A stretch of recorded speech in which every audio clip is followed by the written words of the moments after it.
Moving on, I'd like to go to James 2, 14 and 17. If you could just hear Jesus teaching you how to pray through James 2, 14 to 17. It's not a text that is often associated with prayer, so let's see what we can unpack out of it. It's James 2, 14 to 17.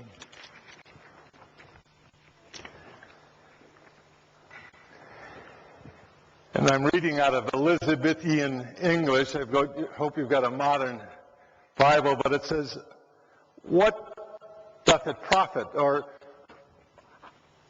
"What good is it? What difference does it make? My brethren, though a man say he hath faith and have not works, can faith save him?" And then this is the very practical part of James. If you want something pithy, if you want something practical, if you want something where the rubber hits the road, go to James, and he says, "If a brother or sister be naked and destitute of daily food, and one of you say unto them, Depart in peace, be ye warned, and filled now notwithstanding, you give them not those things which are needful to the body, what doth it profit?" Or just put it into context, if one of us here is really hurting, and we come to church with a physical need, and underneath the physical need is an emotional need, and underneath that emotional need is a spiritual need, and we come here hurting and wanting and needing, and we mention it to one of the other of us, and the other says, "I'll pray for you, brother." What good is it? What worth is it? What is it meaning?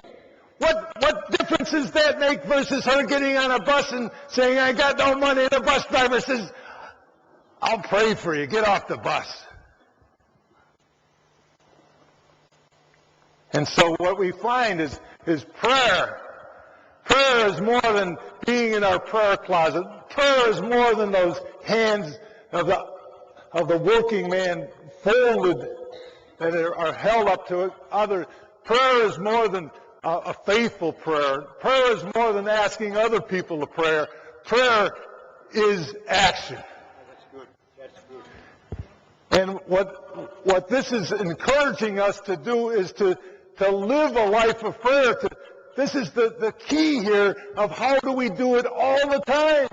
We can't always be with our hands clasped talking to God. We at least have to make a break to eat. And if not to eat, to get the food to eat. But we can always be praying. Our life can be a prayer molded in faith and action. And just to give you a little bit of a help with that, my wife is an artist.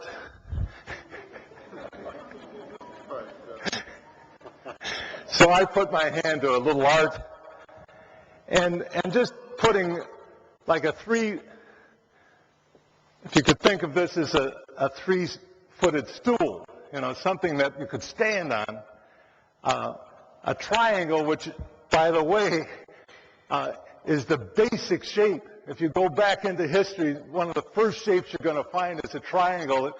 The Star of David is a triangle superimposed on a triangle, if you will. But we come to the triangle of prayer, action, and faith. And I can tell you that faith without prayer is not much faith. And James just told us that faith without action is not much faith.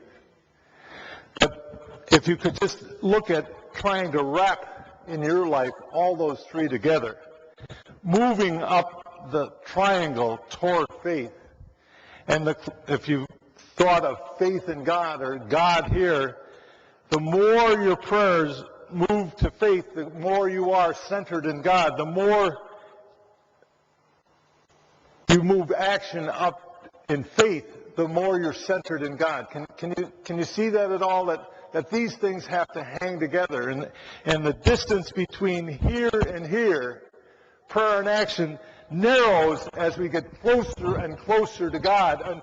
And the question is, how can we get closer to God without prayer and action? And I don't know. Do you hear me? Yes. That's good. So as long as we're getting a couple amens, I'll give you an example. I have been looking for what makes a difference. I'm a pragmatic guy. I grew up in the streets of Chicago. If what I got in Sunday school didn't help me survive against the gangs in the streets of Chicago when I was a kid and they were trying to steal my money out of my pocket, I didn't want any of it.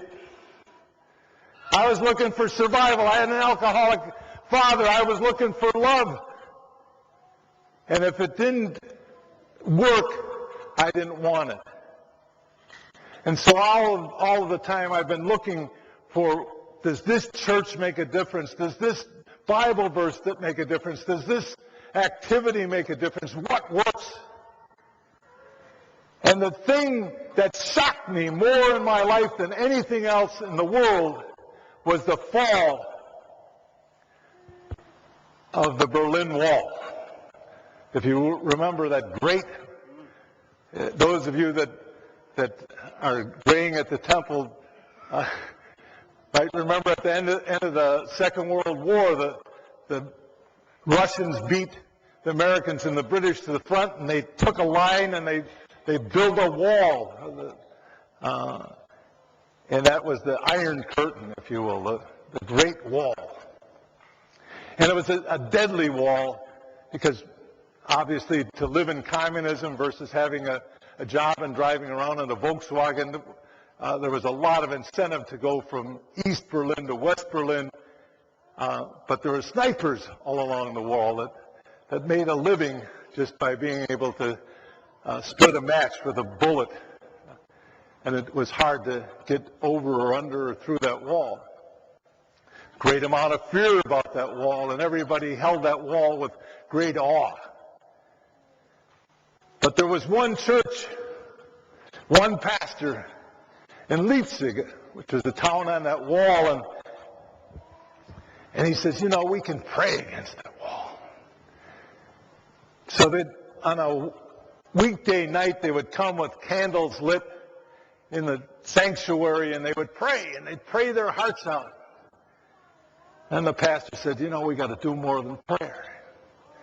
And everybody told him about the dogs. Everybody told him about the guns. Everybody told him about the soldiers. He says, we can do something. And they said, we're gonna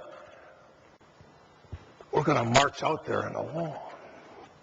So they took their candles. You can imagine them cupped in their hands and walked along that wall and prayed that wall down and prayed that wall down. And the guys and the snipers had to believe these people are crazy. Nuts. Stalin said, how many legions of soldiers does the Pope have?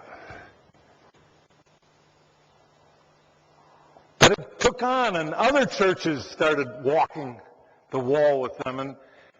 And before you knew it, there was 500,000 people walking that wall. There's another million in Berlin walking that wall, and one night that wall came down. Hallelujah. Without an ounce of blood. It was a miracle. Prior to that wall coming down, I was a big shot Gideon. And we looked at how do you get in Bibles into the Soviet Union.